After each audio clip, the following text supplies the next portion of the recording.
Maithili express की शानदार प्रस्तुति।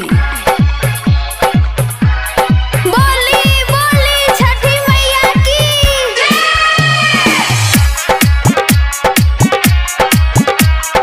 कौआ लिखवा ले गइल खाली दौड़वा में रखला से।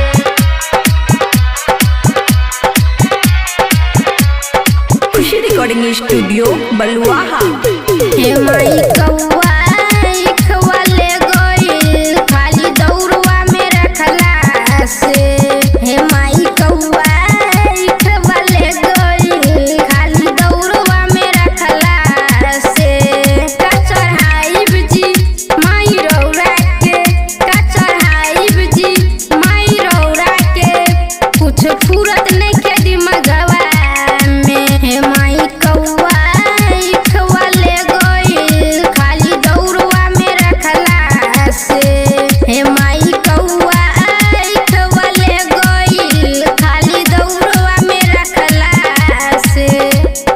डीजे सुमित सतीश रैमा, सुमित सतीश रैमा, सुमित सतीश रैमा।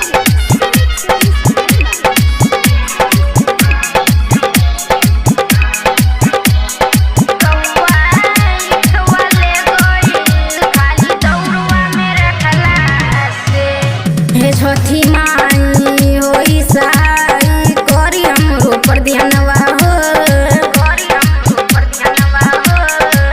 हे छठी माई होई साई करी हमरो पर ध्यानवा हो। घाट पे ले जाई खी कौआ देली जुथाए हो। और रख के बेर होता बहुते कुबेर होता इख न देता रू मंगला से। हे माई कौआ लिखवा ले गइल खाली दौड़वा में रखला से। हे माई कौआ लिखवा ले गइल खाली दौड़वा में रखला से।